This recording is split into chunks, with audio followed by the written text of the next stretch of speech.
nuru za mbinguni hazikomi, siku zangu zote kaa nami. Amen. Let us pray. Everlasting Lord, in the name of Jesus Christ, thank you, Lord, for such a wonderful morning that you have given unto us. Your servant stands before your people, ready to give the bread of life that you laid upon the heart of your servant, so that your children, Lord, can be partakers of it. I pray in the name of Jesus Christ that they shall receive this word with thanksgiving, that this word, Lord, shall transform their lives, their Christian life, and also open up their understanding. And therefore, Lord, I pray that as I do share it, Jehovah, I shall not be ashamed in any way. Blessed be thy name, for it's in Jesus' name we pray and believe. Amen. Amen. Revelation chapter 20, verses 4, the Bible says, "And I saw thrones, and they sat upon them, and judgment was given unto them. And I saw the souls of them that were beheaded for the witness of Jesus, and for the word of God, and which had not worshipped the beast, neither his image, neither received his mark upon their foreheads or in their hands, and they lived and reigned with Christ 1,000 years. And they lived and reign with Christ 1,000 years. Amen. The topic of our sermon today is in the millennium. In the millennium. In the millennium. Now, wherever you hear or you get to hear the word millennium, it simply means 1,000. Amen. The word millennium refers to 1,000. And therefore today, this morning, we are going to deal, or we are going to sit down under the power of our Lord Jesus Christ and allow him to give us knowledge and understanding in regards to the millennium. And brothers and sisters, before we proceed on, I want to express my concern that, as a preacher of this church, I have a desire to share more knowledge of the word of God unto you. But I am always worried because when I look at some of you, you are always dull. I have that desire to give you everything that God has laid upon my heart in regards to the word of God. I have that desire to speak much to you concerning the word of God. But I'm always discouraged, or I feel worried when I look upon some of you and I see you dull, and I see some of you still children, even after being in this church for a long time. I therefore call upon each one of you to come to a point whereby you can prepare your heart and spirit and be willing to get more and more and more of the word of God, to eat more, to come to a point of even eating the meat and bones. Time comes when we must stop just relying on milk alone and begin eating the flesh and bones. Amen. The Bible says in Hebrews chapter 5 verses 11, this is Paul talking to the Hebrews. And Paul is also expressing this concern, that they have much to speak, but the people to speak to are still kids and children. The Bible says in Hebrews chapter 5 verses 11, of whom we have many things to say. He's speaking about Jesus Christ, and hard to be uttered, seeing ye are dull of hearing. For the time you ought to be teachers, you have need that one teach you again, which be the first principles of oracles of God, and become such as have need of milk, and not of strong meat. You see, Paul is telling them, you need to be teachers at this time. That we've taught you the word of God all this time. Amongst us, you need to be teachers of the word of God. But it is worrying because as we look upon you, you still need milk. You still need that simple gospel that says, God loves you. Every Sunday when you come to church, you just want to hear the preacher telling you, God loves you. But he says, at this point in time, you need to be teachers and not to be kids. You need to be eating. But unfortunately, some of you still rely on milk. And he says, and not of strong meat. Verses 13 he says, for everyone that useth milk is unskillful in the word of righteousness, for he is a baby. Do you see that? That if you are a Christian that still relies on milk alone, you are unskillful. You are not knowledgeable in the word of righteousness. Why? Because you are a baby. And therefore, brothers and sisters, I am worried that every time when I stand before you, them that I expect to be teachers are still needing milk. And therefore, I pray that God will take you to another level whereby you will start eating meat, strong meat, and not milk. He concludes by saying in verses 14, but strong meat belongeth to them that are full of age, even those who by reason of use have their senses exercised to discern both good and evil. He says strong meat belongs to them that are full of age, them that are mature, them that can use their senses to discern between good and bad. You know, when you are using milk, you are still a baby. And a baby cannot know whether this is good or not good. Amen? But those that are mature, those that are ready to eat the bones, to eat the meat of the word of God, are them that are able to come to a level and understand that this is good and this is not good. Therefore I pray that this morning you shall not be dull. You shall not behave like a kid. You shall not find it hard to understand what the Bible speaks concerning the millennium. The Bible has said in the book of Revelation chapter 20 that John saw thrones and he saw people sitting upon them, and judgment was given unto them. And he also saw the souls of them that were beheaded because of Jesus Christ and for the word of God. And he says that these that he saw are them that did not worship the beast, are them that did not worship the devil, are them that did not receive the mark of the beast. And he says that these people, the Bible says, are the ones that reigned with Jesus Christ for 1,000 years. That these are they that came together with Jesus Christ from heaven, and he reigned with them for 1,000 years. And brothers and sisters, when we talk of 1,000 years, I'm simply saying that a time is coming in future where Jesus Christ will come down from heaven together with the saints, and he will establish a kingdom on this earth, on this physical earth, and he will reign together with the saints for 1,000 years. And brothers and sisters, we have in the recent past had time as a church and gone through the book of Revelation. If you missed out, I am sorry. And that is why I always say, when you hear that it's time to go to church and get the word of God, please come. When we were dealing with the book of Revelation, we saw how the Bible reveals the events of things that will come to happen in the future. Number one, before the millennium comes, before Jesus Christ comes to reign for 1,000 years, before we get to reign with Jesus Christ for 1,000 years, the Bible says the Antichrist will be revealed first.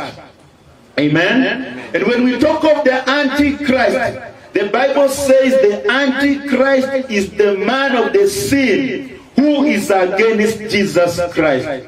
This is the man that the devil shall empower to come and rule. And when the Antichrist will come, the Bible says he shall set up what we call the New World Order. In the New World Order, A time is coming in the future where this world will be led with one man, the Antichrist. This one man will come up with a one government. Leave alone today, we have different governments. You go to Tanzania, they have their own government. You go to Kenya, we have our own government. You go to Uganda, to America, and so on. We have different governments. Amen? But time will come in future when the Antichrist will begin to reign, and he will bring together all these governments and make it one. When the Antichrist will come, he will also introduce one currency, one type of money. Today we have our money. Our money can be used only in Uganda if it has been exchanged. But the time is coming in future where the Antichrist, that man of sin, will bring one currency. That money will be able to be used here in Kenya. You go to America, you use it. You go everywhere, you will use it. But besides introducing one type of currency, he will also introduce one religion, one church, where all people will be calling upon one God, not the true God, but the devil. So, after the Antichrist has come and has introduced one government, has introduced one currency, has introduced one religion, that is the time the great tribulation will come in for you and me, children of God. Why? Because the Antichrist will bring what we call the mark of the beast. For you to buy, for you to sell, for you to have food in your house, you shall be required to have the mark of the beast on your forehead or on your arm, the Bible says. And the Bible says the people that shall receive that mark of the beast are not the children of God, are the people of the world who do not believe in Jesus Christ. Just because you and me shall refuse to receive that mark of the beast, that will be the introduction of torment, introduction of suffering. Many Christians will be killed and many Christians will be tortured that time when the Antichrist is in power. But the Bible says that torment, the great tribulation, will not take long. Jesus Christ will come in play and he will stop it. And when he comes in play to stop it, that is when what we call rapture will take place. Amen? And when we talk of rapture, we are simply saying that Jesus Christ will appear in the clouds, and the elect, those that believe in him, shall be caught up with Jesus Christ in the cloud. Them that shall be living shall not hinder them that died in Jesus Christ to resurrect and go up. And after they have gone up, them that will be living at that time will also join them in the heavens. And after rapture, God will start pouring his wrath upon the world.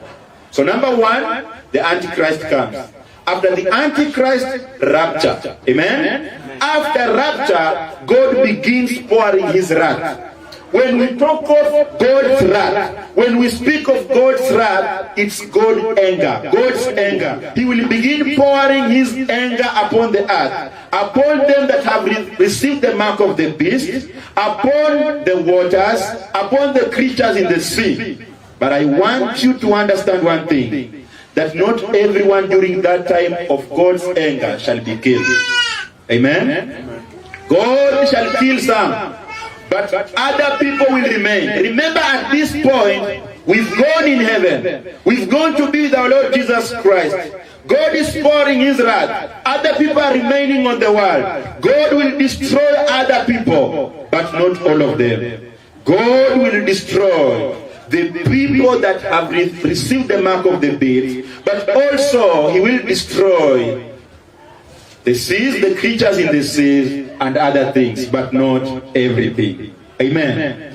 As the wrath of God will be going on, as God will be pouring his wrath upon the world, because people denied to receive Jesus Christ, the devil, on the other hand, the dragon, will be preparing a war. he will be preparing to fight with Jesus Christ, because he knows that his time has come and he has to be finished. So as God is pouring his wrath upon the earth, remember at that time we are in heaven, the devil on the world will be preparing war. He will be bringing together all the kings so that they can fight Jesus Christ. Look at Revelation chapter 16 verses 12. The Bible says, and the sixth angel poured out his vial upon the great river Euphrates, and the water thereof was dried up, that the way of the kings of the east must be prepared.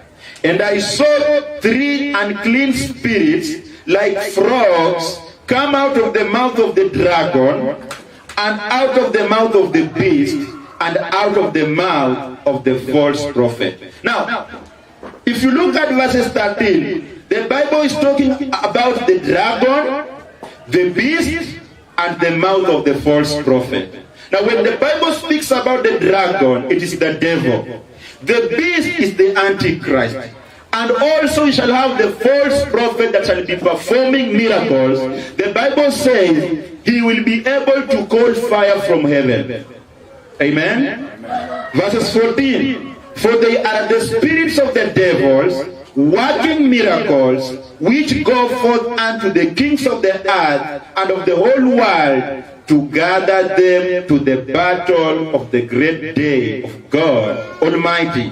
So you see, the spirits that look like frogs came out of the river Euphrates.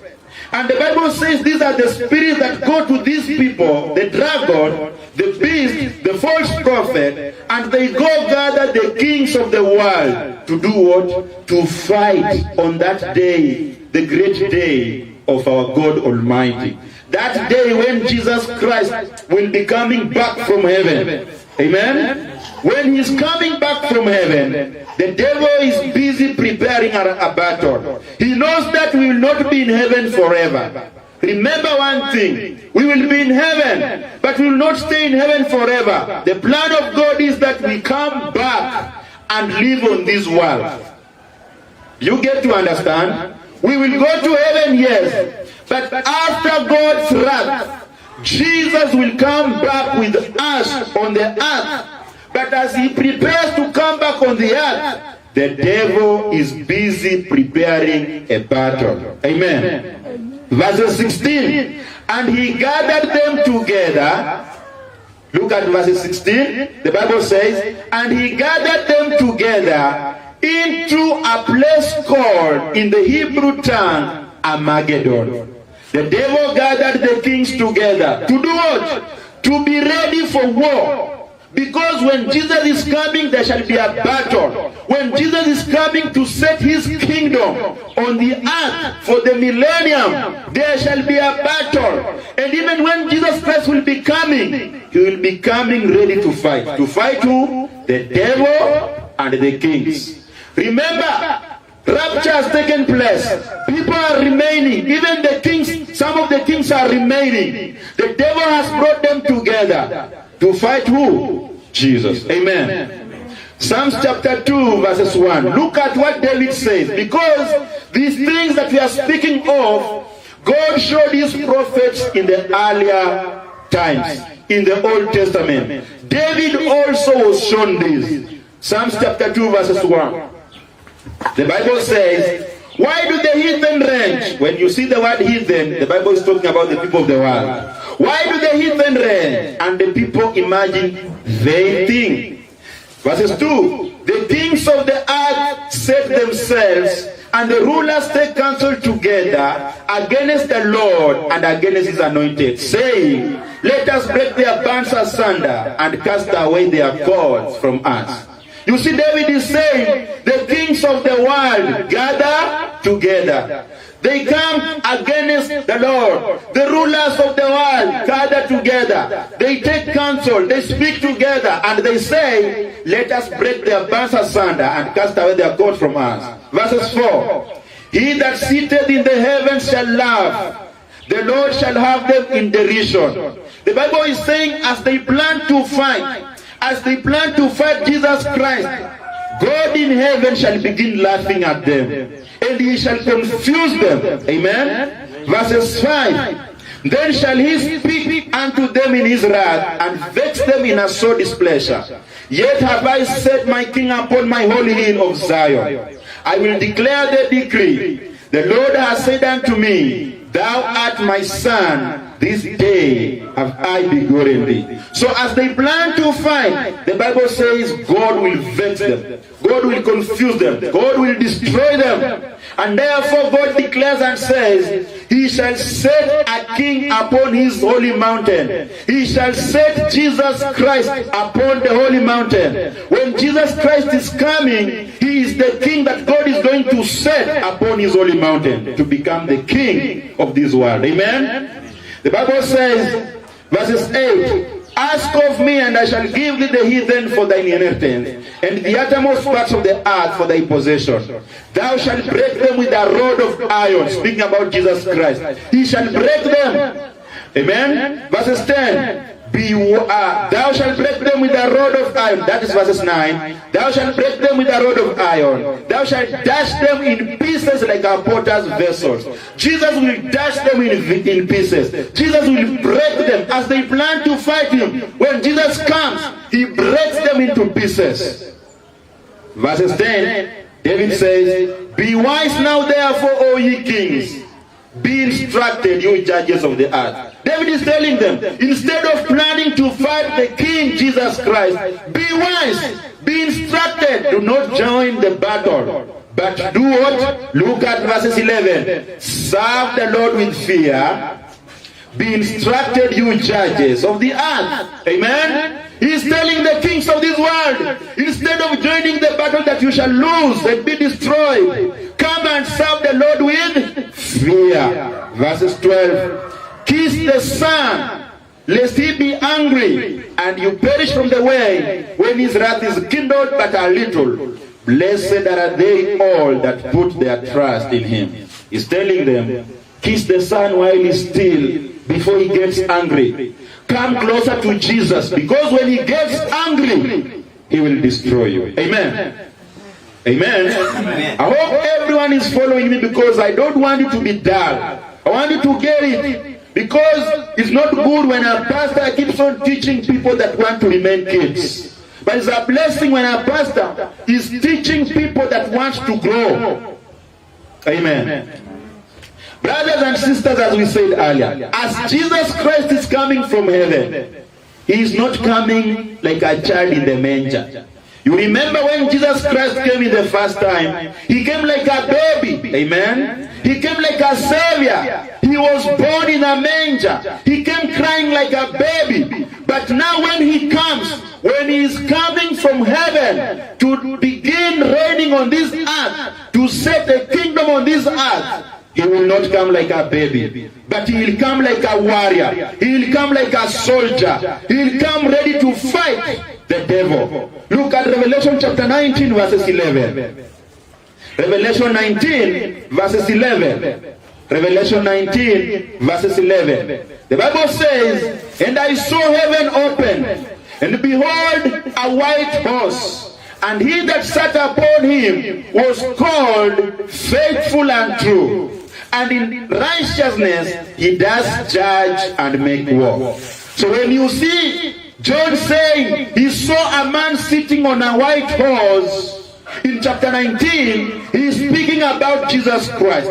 He says the man that sat on the white horse, remember these are the things that will come to pass.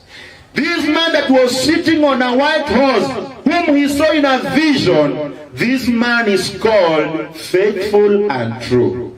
And this man is coming to judge and to make war.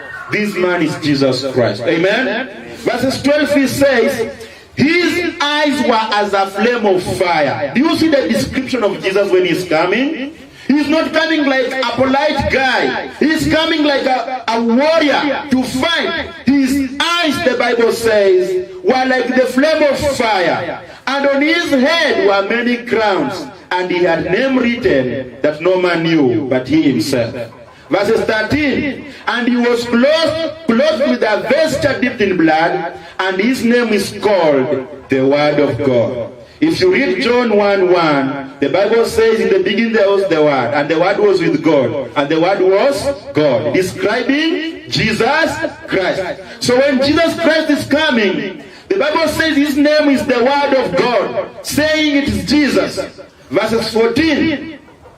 And the armies which were in heaven followed him upon white horses, clothed in fine linen, white and clean. You see, Jesus is not coming alone. The Bible says he is coming with the army behind him. He is the commander-in-chief. The army is following him. And the Bible says the army was clothed in white linen, in white robes, and white and clean.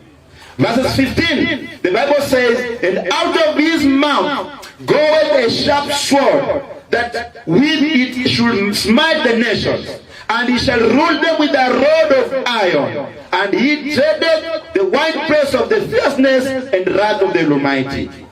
And he has on his vesture and on his thigh a name written, King of Kings and Lord of Lords. The Bible says an army is following him. Remember, we are a part of that army. We are now coming from heaven. Rapture took place, we went to heaven. Now Jesus is coming down as a commander-in-chief. We are back following him, ready for the war. Now when we are coming for that war, we will be cheering up as Jesus is destroying. We will be cheering up as Jesus is finishing. Amen? And the Bible says, at this time, on his thigh, it is written, his name, King of Kings and Lord of Lords. When he is coming as a king. He is going to rule on this world. Everywhere, he will be the King of Kings and the Lord of Lords. Verses 17.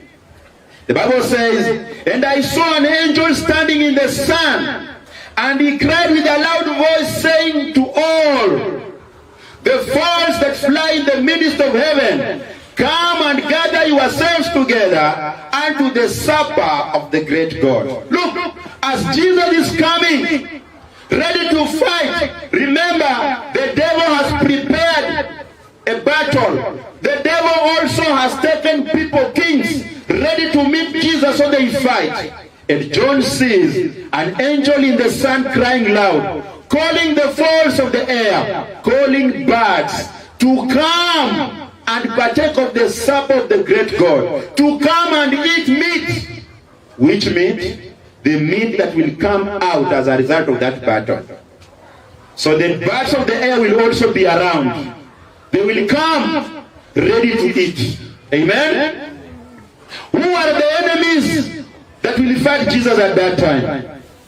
The devil is preparing the enemy. The devil is preparing the battle. Who are these people that are in the battle ready to fight Jesus? Look at Revelation chapter 19 verses 17. Verses 17.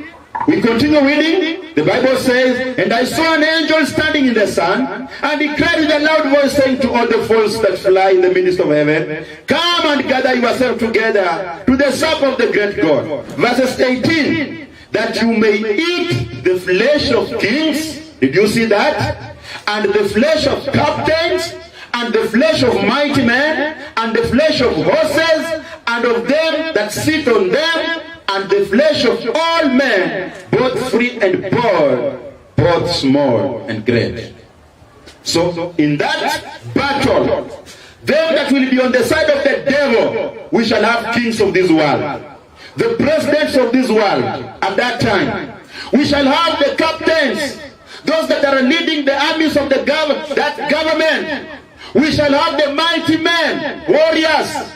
We shall have horses and people sitting upon them with their weapons, ready to fight Jesus.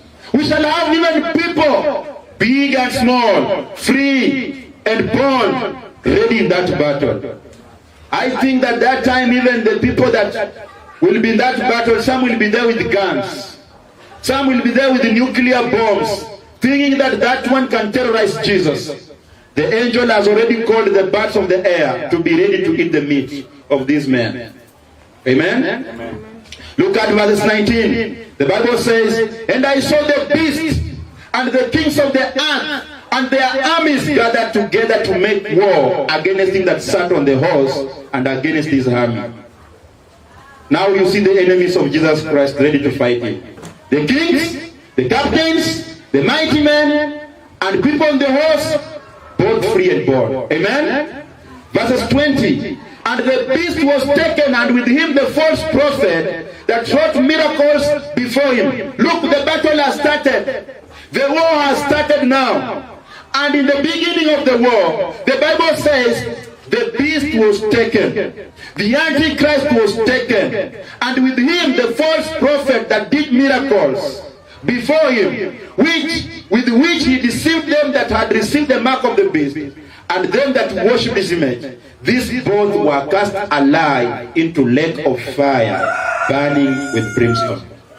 Amen. So when the battle will begin at that time, the Bible says, number one, the Antichrist, the man of the sin, will be taken together with the prophet, the false prophet. Where shall they be put? They shall be put in the lake of fire, which is burning brimstone. Now remember, the lake of fire is different from hell. Hell is whereby when you die without believing Jesus Christ, you go. And the Bible says people are there even today, crying day and night without rest in hell. But we have also what we call the great lake of fire. The lake of fire, where the false prophet and the beast have been put.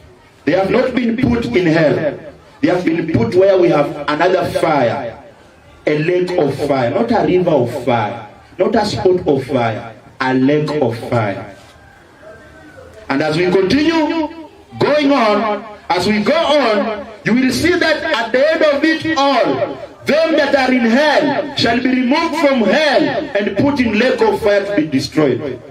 Amen? So the Bible says as the war begins, as the battle continues, the beast and the false prophet has already been tackled. They have been arrested and put in the lake of fire. Amen. Verses 21. The Bible says, and the remnant was slain with the sword of him that sat upon the horse, which sword proceeded out of his mouth, and all the foes were filled with their flesh. So remember, brothers and sisters, I want you to follow me clearly. This battle that is being organized by the devil is being led by the beast and the false prophet. These ones have been taken, captured, put in the lake of fire. But the human beings, the men, the kings, the captains, the Bible says, they were killed by the sword, and their flesh was given to the fowls of the air. Their bodies were eaten by the birds. Amen. Now the question is, as these things are happening, where is the devil? Amen? Where is the devil? Because it is the devil that is organizing these men to fight against Jesus. Where is he being taken to? Where will he be put? Look at Revelation chapter 20 verses 1. Revelation chapter 20 verses 1.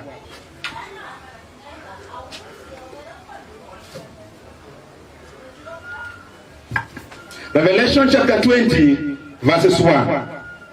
The Bible says, and I saw an angel come down from heaven, having the key of the bottomless pit and a great chain in his hand.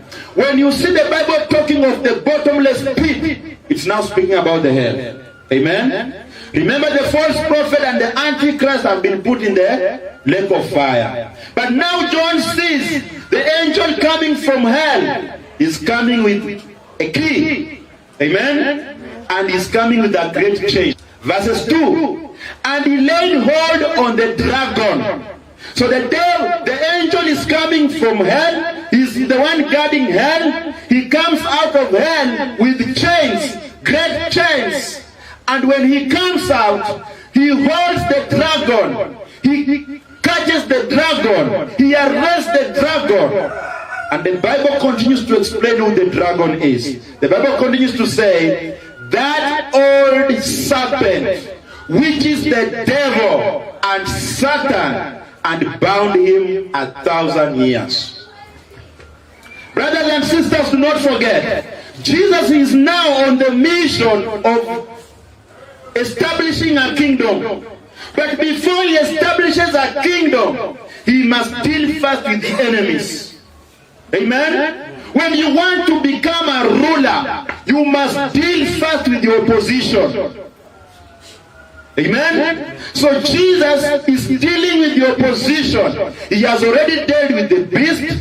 He has already dealt with the false prophet. He has put them in the lake of fire. He has now dealt with the kings. He has killed them. The birds of the air are eating. Now he's now dealing with the devil. How is he dealing with the devil? The devil was captured. Satan was captured. And he was bound for 1,000 years. Where was he put after he was chained? Where was he put? Look at verses 3. And cast him into bottomless pit, and shut him up, and set a seal upon him, that he should deceive the nations no more, till the 1,000 years should be fulfilled, and after that he must be loosed a little season. Now I pray that you follow me, because I'm going to touch everywhere, so that as you live today, you will not be lied to outside there. Nobody will cheat you outside there. Amen? Now this says the devil has now been captured. He has been put in hell, not in the lake of fire. And in hell, the Bible says he is bound there. He has been kept there for 1,000 years. So while Jesus will be ruling in his kingdom, the devil will be where? In hell. At this point in time, the Bible says the devil will not be killed. After 1,000 years, he will be set free. Remember, he has been captured. He has been captured and put in hell, to be there for 1,000 years, so that he does no longer deceive people of the world. But after 1,000 years, he will be set free. Amen? Amen. So Jesus has dealt with his enemies. We have seen the battle. Amen? The battle is now complete. After the battle is complete, Jesus will set a judgment seat where he will reward everybody that he came with from heaven. Remember, we came from him. We came with him from heaven. We have been in the war. We've been cheering as he tackles the enemies. After he has tackled the enemies, he prepares a judgment seat. And the reason he prepares the judgment seat, he now wants to reward you for what you did while you were in the earth. Remember, we had a sermon concerning the judgment seat. And I hope that you captured everything. That during that day, you shall be paid in line with what you did while you were on this world. And the Bible says, Jesus will not reward you for having a good marriage. Jesus will not reward you for having wealth. Jesus will not reward you for having a good business. But Jesus will reward you for working in his kingdom. The Bible says that day, some will lose and some shall gain. We have people that are investing in heaven, gold, silver, and precious stones. But we have people that are not investing anything in heaven, but they are busy with the things of this world. Now this is the time when Jesus prepares the judgment seat, where our works will be tested, and everyone will be rewarded according to his work. And that is why he says in the book of Revelation, he is coming quickly with rewards in his hands to pay everyone according to his work. This is the time to be paid. The devil is in hell for 1,000 years. The beast and the false prophet are in the lake of fire. The kings have been destroyed. The captains have been destroyed. But remember, this time, we have other people in the world still living. The people that are in the world at that time are not saved. They are just normal people. We that are coming from heaven are not having these physical bodies. We have been given another body, a glorified body, a body that has no sin. So when we are coming back to be with Jesus, you are not coming with your body, the physical one. You are coming back with a glorified body. You look like an angel. You don't die. You don't desire to get married or to marry at that time. But during that time also, we will be having people in this world that are still having this physical body. Them that were not raptured and them that were not destroyed by God when he was pouring his anger. Now we get to be paid here. The judgment seat has been prepared. I hope you are following. Amen? Look at 2 Corinthians chapter 5 verses 10.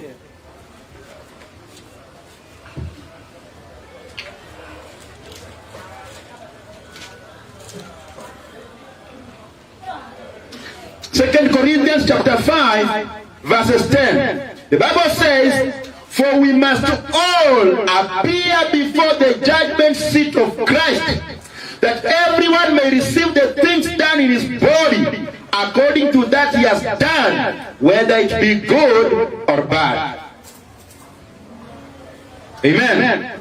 So brothers, after the battle, Jesus now says, come here. I want to pay everyone in line to what he did. I want to pay you. I want to reward you. If you denied yourself and supported my work, I am going to pay you. I am a good boss. I must give you what you deserve.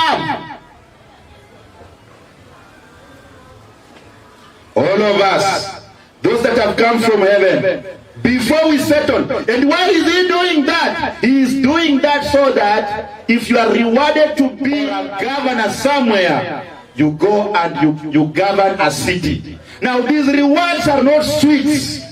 These rewards are of positions and authority. We have people that shall be rewarded authority to govern a town, to govern a county, to govern a country. Remember one thing, Jesus is coming to be the king of this world. So he will take some people to be the governor of Kenya. That time Uhuru Kenyatta is nowhere. That time Raila Odinga is nowhere. You are the one being told, Brother Wiki, you did this while you are on earth, and the value of what you did is to be a president. I'm taking you to Uganda. Jesus himself being the king. That is what will happen. So if you did not do anything, maybe you will be told you will be sweeping for Wiki in his gate, or will be opening a gate for him. This should make you to wake up and begin working. Amen? Look at Matthew chapter 19 verses 27. Matthew 19, 27. Matthew 19, 27. The Bible says, then answered Peter and said unto him, behold, we have forsaken all and followed thee. What shall we have therefore? Peter is concerned. He's telling Jesus, what shall we get? Because we have left everything and decided to follow you.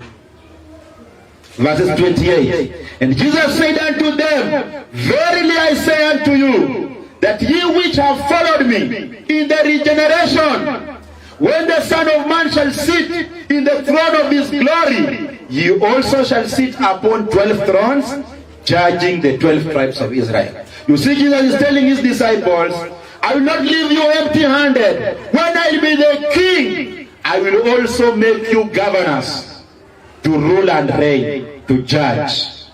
Every time when we have a leader seeking for leadership, he has his cabinet, isn't it? He has promised someone that when I pass, if I come out victory, I will make you the vice president. I will make you so and so in my government. Jesus is telling them, that day, when I will be coming to rule and reign as the King of Kings and the Lord of Lords, I will make you also rulers.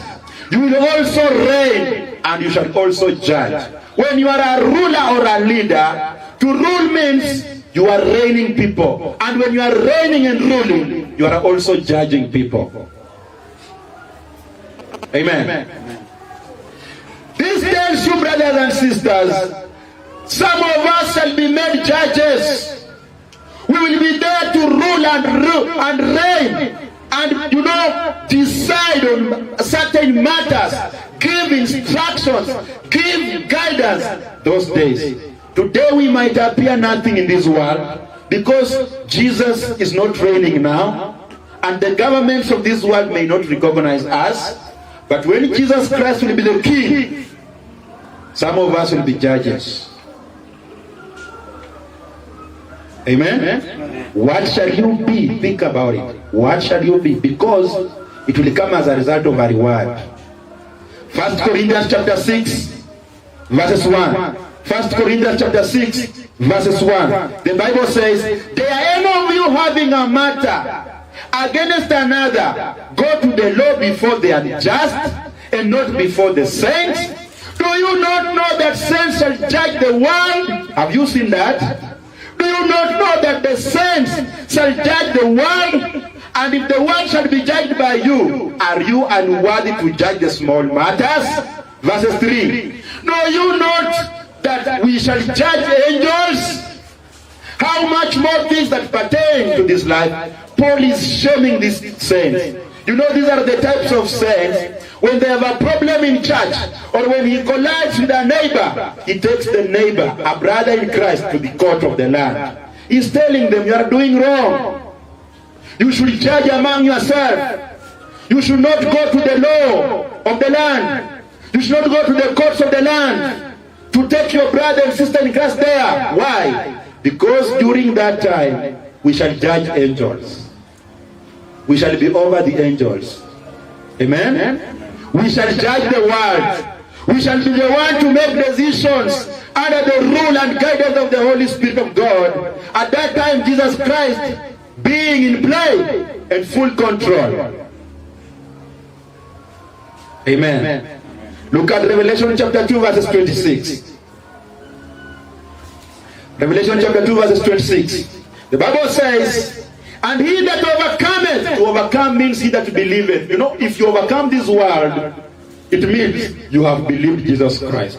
"And he that overcometh and keepeth my works unto the end, to him will I give power over nations."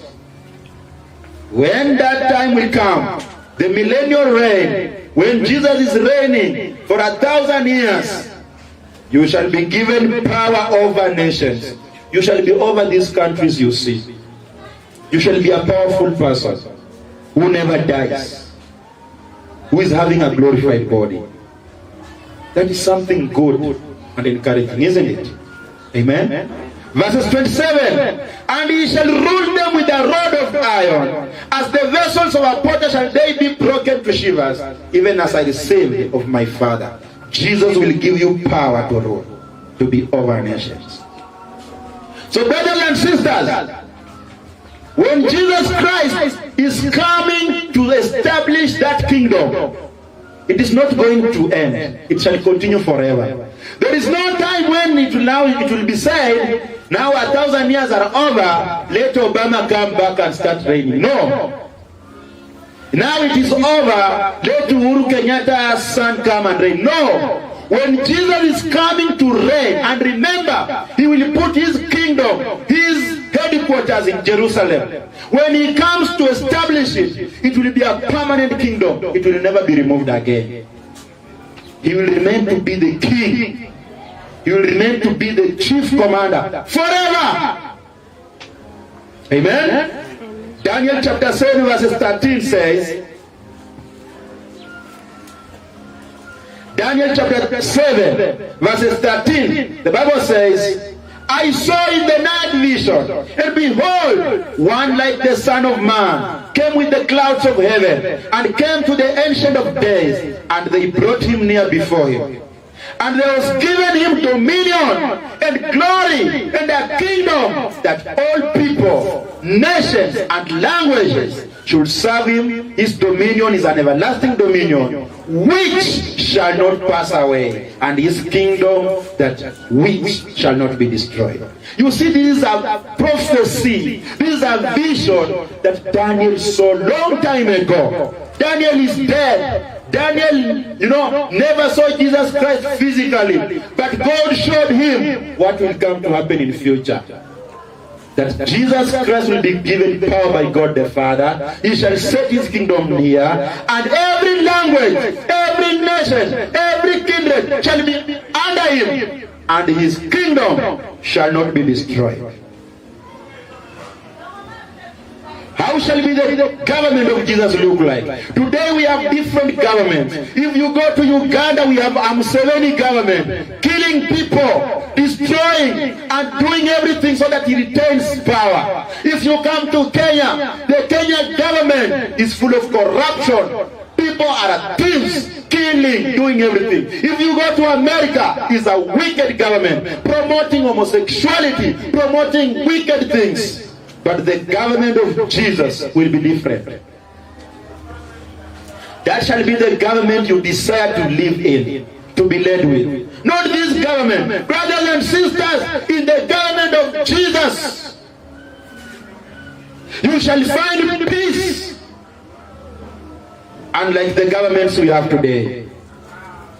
In this government, if you want employment, you must give something small. In this government, if you want to sleep well, you must have somebody guarding you. In this government, everything is difficult. Economy is going worse. Everything, no money, no food, people are dying. But in the government of Jesus Christ, it will be different. Number one, in the government of Jesus, there shall be plenty of God's word and knowledge. When Jesus will be the king, as he is reigning, while we are with him on this earth, his government will provide plenty of God's word and his knowledge. Today there is no word of God. Today there is scarcity of the word of God. Today we have people who have not the word of God. Today we have places whereby people can't read the Bible openly. You are found reading the Bible, you are killed. Talk of China. Today people in China sneak, they go underground to have a fellowship like we have now. If the government finds them, it kills them. Today churches are being destroyed. But in the government of Jesus Christ, the word of God will be there plenty, and people will get to know his knowledge. You go to the south, the word of God is full there. You go to the north, it is there. You go to the east, it's there. Because Jesus himself is the word. You know, if we had a president that loves God, Kenya will be full of word of God, isn't it? If we had a president that, is strict to follow what the Bible says, even his governors, even his MPs, even his ministers, all the people that he takes to put in that cabinet would be people that are saved, people that are keen to follow the word of God. The government of Jesus Christ will have full knowledge. People will enjoy the word. No restrictions. Amen? Look at Isaiah chapter 2 verses 1.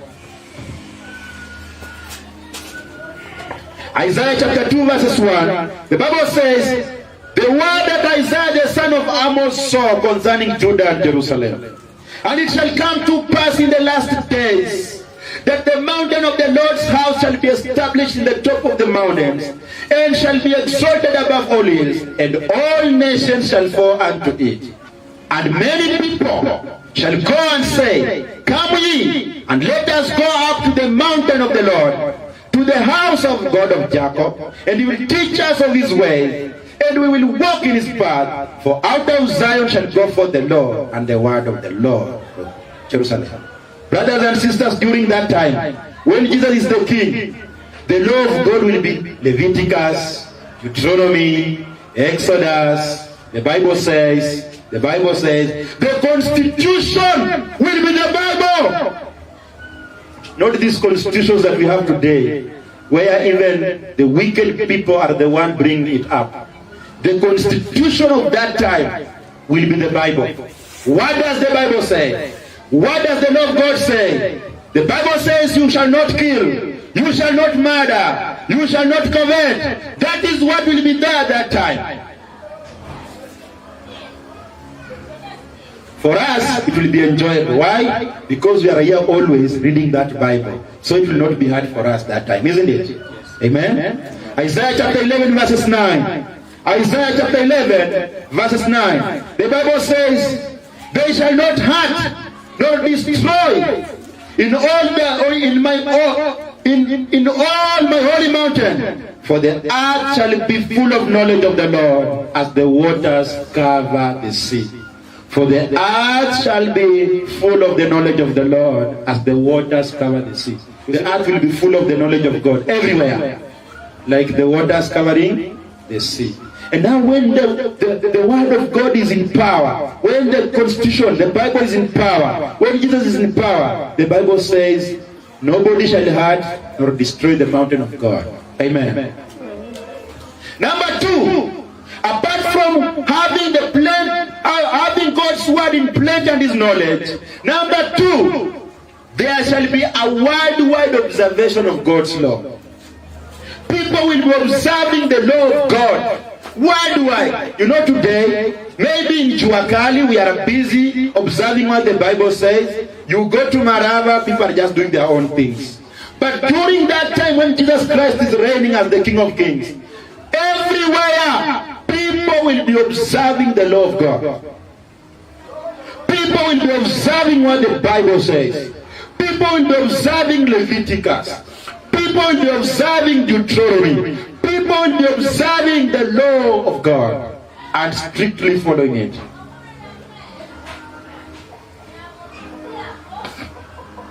We shall be there to ensure that it has been enforced. Amen. The Bible says in Isaiah chapter 2 verses 4, Isaiah chapter 2 verses 4, and he shall judge among the nations, and shall rebuke many people, and they shall beat their swords unto plowshares, and their spears into pruning hooks. Nation shall not lift up a sword against nation, neither shall they learn war anymore. You see, the Bible is saying, when Jesus will be reigning, people will be observing his law, and no nation shall rise against another nation. During that time, you will never hear that America has gone to fight Iraq. You will never hear that Somalia is fighting Kenya. You will never hear that Israel is fighting the Palestinians. No! Why? Because people will be strictly following the law of God, where peace shall be everywhere. That is the government I desire, brothers and sisters. That is the law that I desire. That is what I admire.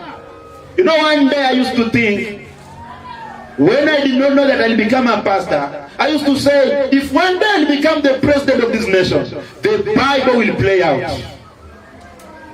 But it's not easy. Amen? But during the time of Jesus Christ, when he will be the king, the president of everywhere, the Bible says it is his law. A nation shall not rise against another nation, and people will not learn to fight. There is nothing like this government has nuclear weapons. It shall not be there. Amen? Have you seen how the government of Jesus Christ will be? It will be a nice government. Amen. Now, brothers and sisters, if that is the government, how will be life during the 1,000 years? How will be life in the millennium? How will be life being led by Jesus Christ? How will be life being under the authority of the King of Kings, the Lord of Lords? Remember, as he's doing this, the devil is where? In hell. 1,000? Therefore, there's no devil to tell people go and fight. There's no devil to tell people go and kill your neighbor. He's in hell for 1,000 years. How will be life? Number one, during the 1,000 years, in the millennium, number one, all the animals will become vegetarians. And therefore, there shall be friendship between human beings and the animals. Today, the lion, if the lion sees you, it knows that this is my meal, isn't it? Today, if the hyena meets you, it must go away with your hand. But in the millennial reign, when Jesus will be reigning, God will change the diet of animals. They will become vegetarians. They will rely on leaves and grass. They will have no appetite for meat. The digestive system will change. Amen? Isaiah chapter 11 verse 6. Isaiah chapter 11 verse 6. The Bible says, the wolf also shall dwell with the lamb, and the leopard shall lie down with the kid. The leopard will play with your child. The leopard will play with my daughter Rebecca, if it was that time. The calf and the young lion. The young calf of your dairy cow will play with the young lion. And the fatling together, and a little child shall lead them. A little child. Leila will lead a young leopard. Come follow me. Leila will lead a young lion. Follow me. That is how it will be. During that time, we shall not have, game parks. I fear going there. We have, police guarding the game parks. No! They will be everywhere. A young child will be leading them. Verse 7. And the cow and the bear shall feed. The young ones shall lie down together, and the lion shall eat straw like an ox. Straw means grass. The lion will eat grass like a cow. That's what the Bible is saying. Have you seen that? Somebody is looking at me. It is the Bible. During that time, when Jesus Christ is the king, the lion will not eat meat. The lion will not eat people. The lion will depend on grass. Look at verses 8. And the suckling child shall play on the hole of the asp, and the weaned child shall put his hand on the cockatrice den. A child that is, still suckling milk, the Bible says, shall be playing in the hole of a snake. She knows that the snake is there, but come, we play, come. It will be that way. Today, enmity is everywhere. Amen? You see an animal, you start running away. Woo!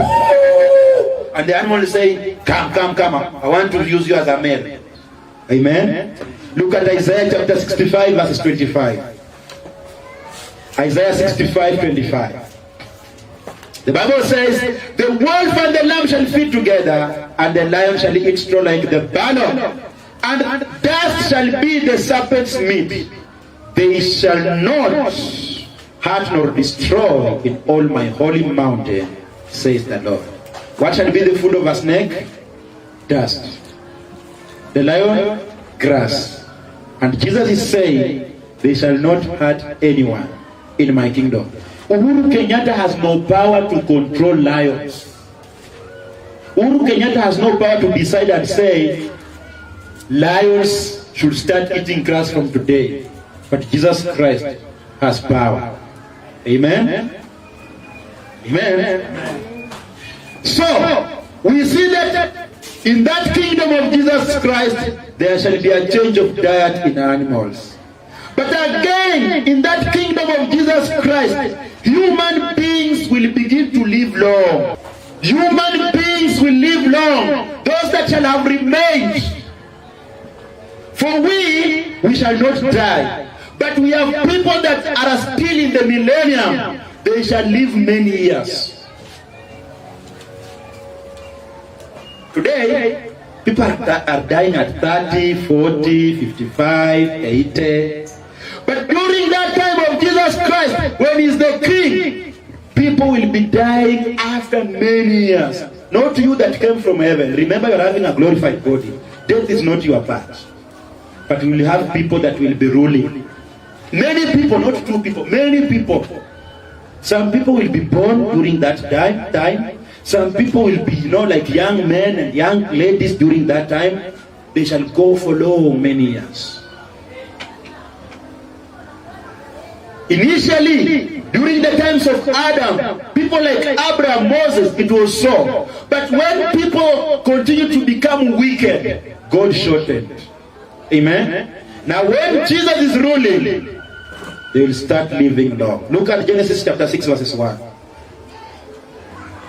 Genesis chapter 6 verses 1. The Bible says, and it came to pass, when men began to multiply on the face of the earth, and daughters were born unto them, that the sons of God saw the daughters of men, that they were fair, and they took them wives of all which they chose. And the Lord said, my spirit shall not always strive with man, for that he also is flesh, yet his days shall be 120 years. So when God saw that men were becoming evil, the children of God, the believers, going, marrying the wicked people, the generations that are wicked, God said, I am going to shorten their years to 120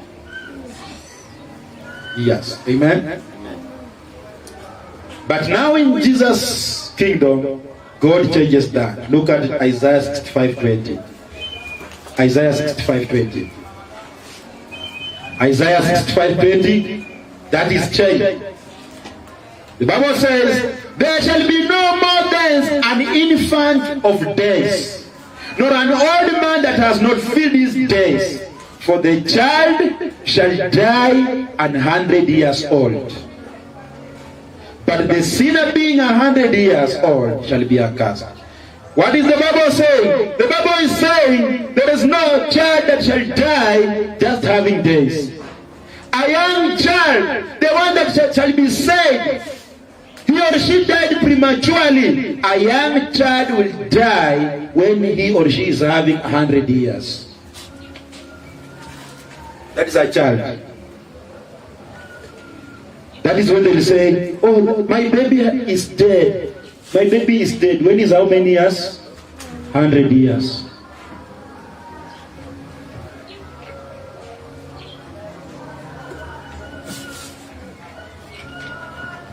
Amen? Today it's not easy to attain 100 years. But babies will die with 100. So you see the lifespan will be extended. Amen? And the Bible says, for the child shall die 100 years old, but the sinner being 100 years old shall be accursed. Now you see, God is trying to reveal to us that we will also be having sinners during that time. Them that remain, we'll have people that will not agree with the kingdom of Jesus Christ, the leadership. They will be there opposing Jesus. So the Bible is saying, a sinner who is accursed shall die 100 years old. When he dies, the people know these are sinners. Amen. So when people tell you that when we have been raptured and God is destroying the world, everything will be destroyed, they will lie. We'll have people remaining here. Amen. So number one, the diet of the animals has been changed. The life of people that will be living at that time, the physical bodies extended. But look, also in the kingdom of Jesus, we shall enjoy the world at that time. Today we don't enjoy this world. People hate us. People are pulling us on the walls. But when Jesus will be reigning, it will be an opportunity for me and you to enjoy the world.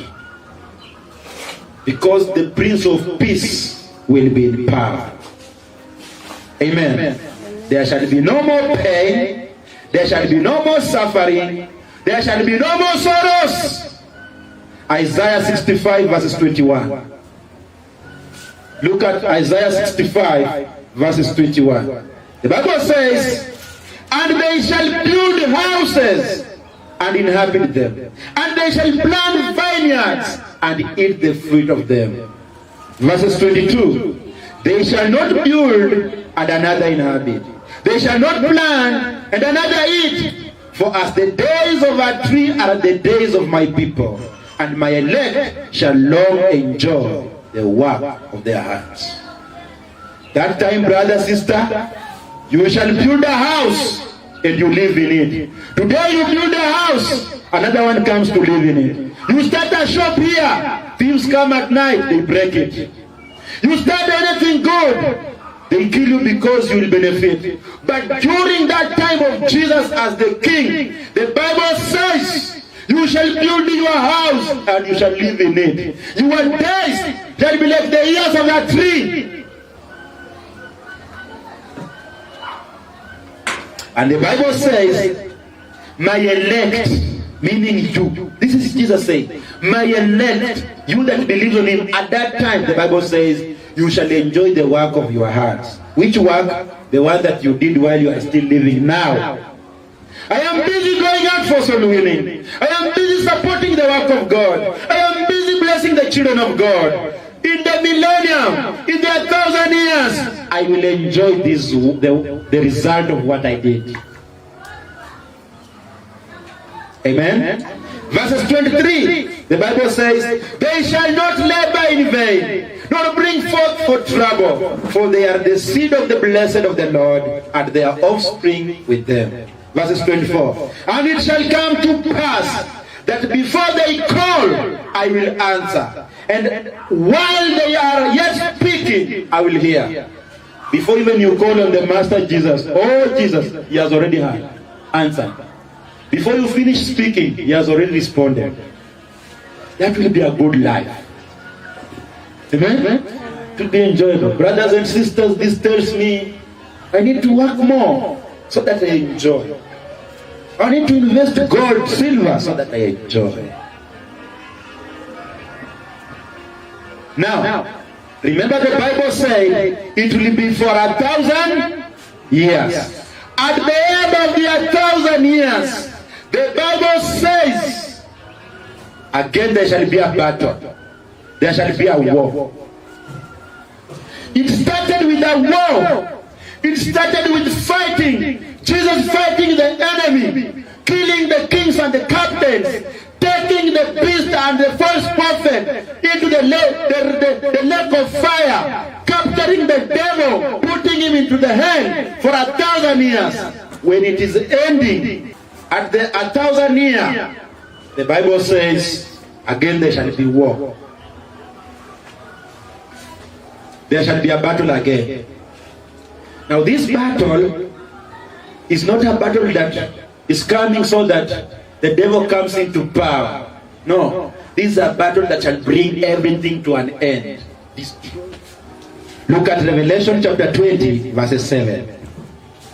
Revelation chapter 20, verses 7.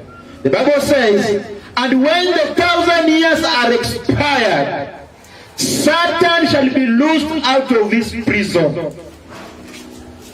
Remember, all these 1,000 years, Satan was in prison, on chains, in hell. But the Bible says, after 1,000 years, Satan will be set free. He will be set free from hell to come back on the earth. What is he coming to do on earth? Verses 8. And shall go out to deceive the nations which are in the four quarters of the earth, Gog and Magog, to gather them together to battle. The number of him is as the sand of the sea. When the devil has been released, he shall go around to gather the nations. Remember, as Jesus is the king, we have other people that don't agree with him. Amen? We have other people that are saying, this leadership of Jesus is not good. It's not, we don't have opportunities to exercise corruption. We hate it. He's not even, he doesn't recognize that we went to university. They hate him. So when the devil is being released, he comes and looks for these guys. He tells them, let us topple Jesus. Let us first fight against him so that we take power again. Amen? And the Bible says, the number of him is as the sand of the sea. These people will be many like the sand of the sea. So these are the people that have been giving birth, marrying, just within the kingdom of God. And these are the people that we've been ruling. The devil, after he's been released from hell, he comes and he deceives them. Verses 9. The Bible says, and they went up on the breadth of the earth and compassed the camp of the saints about, and the beloved city, and fire came down from God out of heaven and devoured them. So after the devil brought them together, the Bible says they went around to take captive the cities of the saints, where saints were living. You know, during that time, it is possible that we will all go back to Jerusalem, where Jesus is. Therefore, these enemies, being led by the devil, they come and surround us, ready to finish us. But as they are preparing to do that, the Bible says, God sends fire from heaven and comes upon them and destroys them. Amen? It destroys these people as the sand of the sea that have come to fight and battle against Jesus. Verses 10. And the devil that deceived them was cast into the lake of fire and brimstone. Now you see, after this is done, now the devil is recaptured. Now he is not being taken to hell. He is now taken to the lake of fire, where the false prophet and the beast were kept. He is now joining them there. Amen? The Bible says, where the beast and the false prophet are, and shall be tormented day and night forever and ever. The devil has now been taken, put in the lake of fire, where the false prophets are, the false prophet is, and the beast, and there is not enjoying. Is being tormented day and night. The rest of the people that had come to fight Jesus, fire has come from heaven, has destroyed them. Now, the Bible said that in the millennium, people shall be living long before they die. Now, the question is, when they die, where do they go? Because you know very well, today, when a saint dies, his body is buried in the grave, but the soul goes to where? To heaven. Amen? But now remember, we've now come from heaven. We are with Jesus. Jesus is with us on the earth. During the millennium, we have people that die. Some die believing on Jesus Christ because the word of God will be everywhere. But some will die without believing on Jesus Christ because they don't believe in his leadership. Where do they go after they are buried? Amen. Look at Revelation chapter 20, verses 4. Revelation chapter 20, verses 4. The Bible says, and I saw thrones, and they sat upon them, and judgment was given unto them. And I saw the souls of them that were beheaded for the witness of Jesus, and for the word of God, which had not worshipped the beast, neither his image, neither received his mark upon their foreheads, or in their hands, and they lived and rejoiced with Christ 1,000 years. Verses 5. But the rest of the dead lived not again until the 1,000 years were finished. This is the first resurrection. The Bible says the rest of the dead, you know, when we die in Christ Jesus, we shall be resurrected. We have them that shall die as a result of being killed when the Antichrist is operating. These are the people the Bible says John saw coming with Jesus to rule and reign with him for 1,000 years. But we have them that died without believing on Jesus Christ. The Bible says, as we are resurrected, we go back to heaven during rapture. The dead, the Bible is calling them the dead, they did not resurrect until 1,000 years were over. This is what the Bible is saying. If you have your cousin that is not saved today, or your brother, or your father, or your mother, if he dies today without believing on Jesus Christ, and he is buried, when Jesus Christ is coming to take the church, your cousin will not be resurrected. He will remain there until 1,000 years are over. So this means you'll never see him. This thing of saying on funerals we will meet again, I will see you again because you are a good friend of mine, is a lie. You will not see him if he was not saved.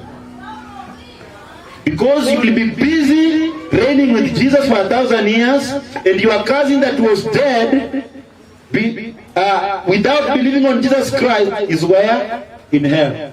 Amen? You will not resurrect, you will not see him. That is what the Bible is saying. So people that die in the millennium, without believing on Christ Jesus, also when they die, they remain dead. Until 1,000 years are done, what? Are complete. Amen?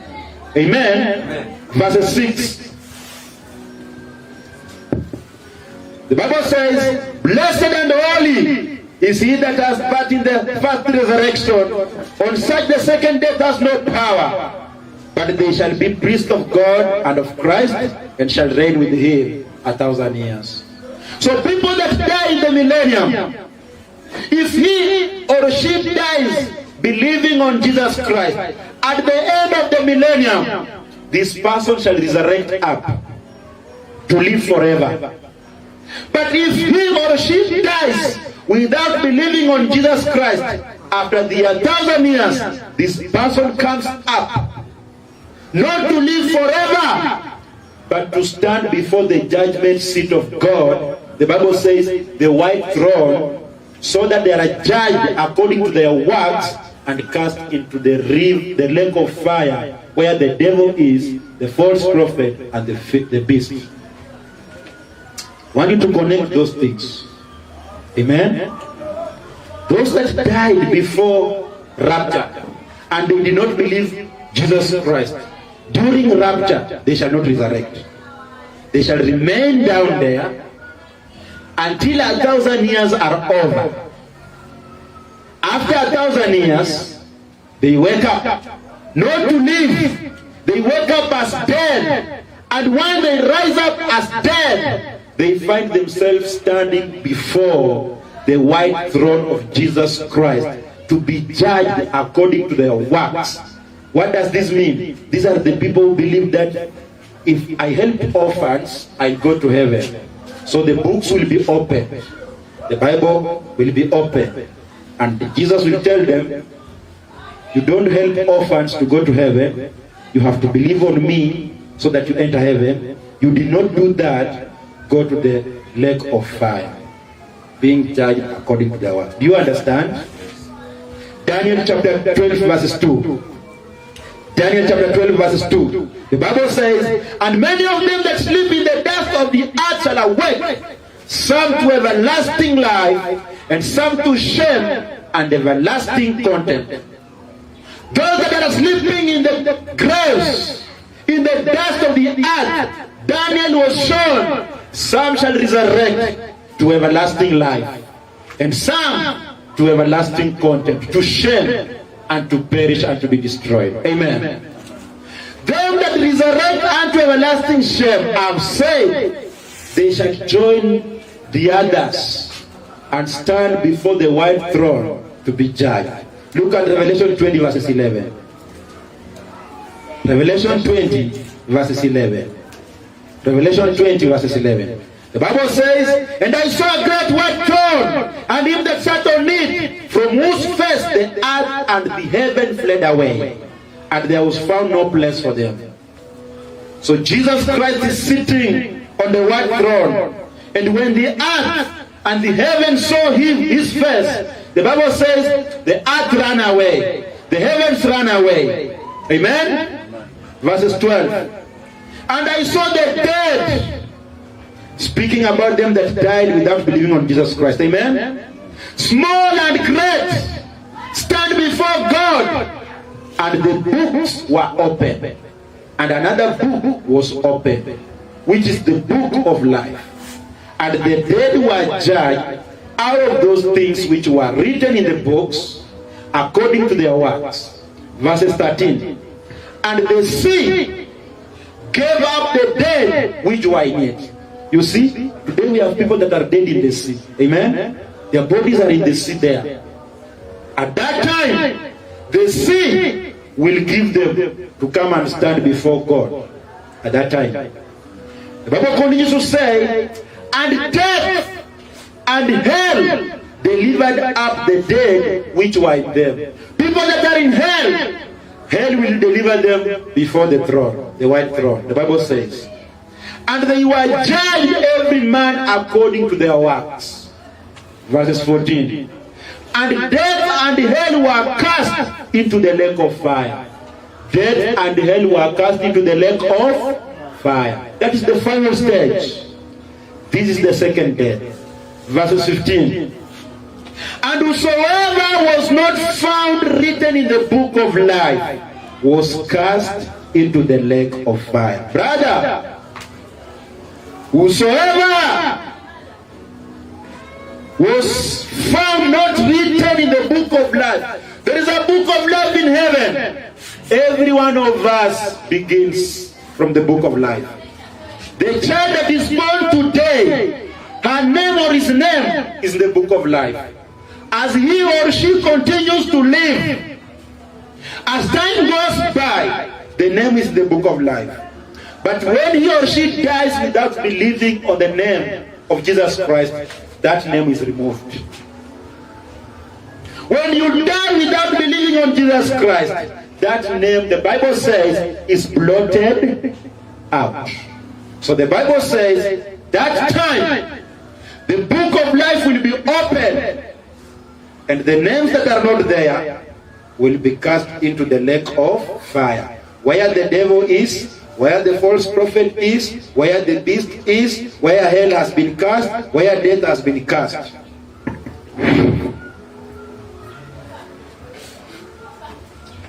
After these things, after all these things, the end comes.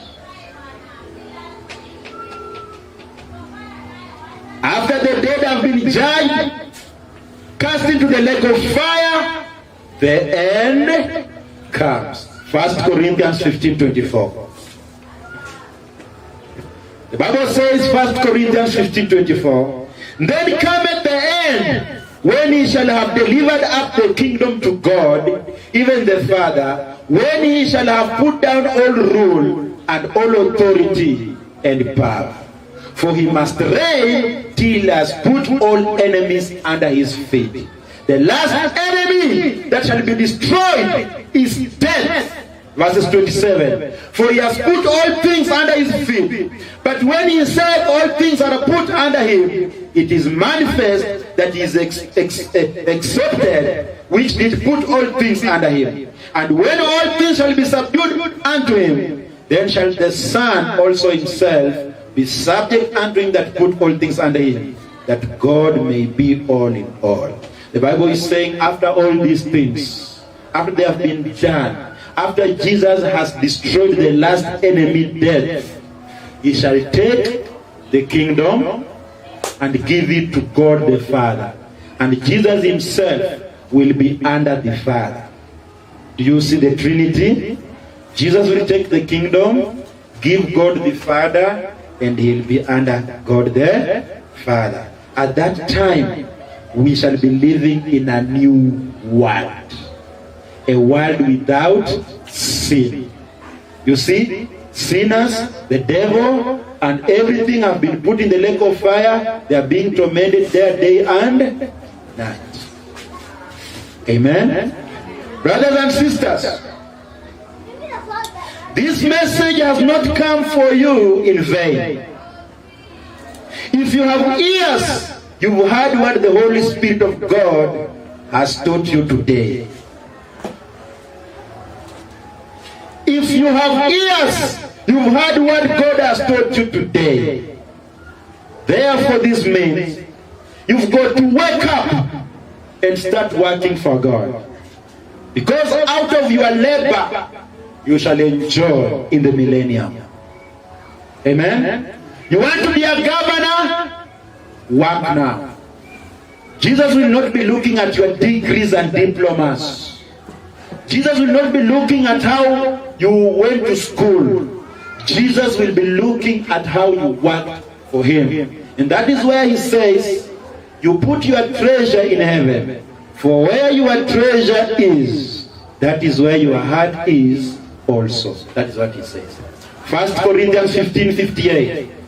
1 Corinthians 15:58. The Bible says, therefore, my beloved brethren, be ye steadfast and immovable, always abounding in the work of the Lord, for as much as you know that your labor is not in vain in the Lord.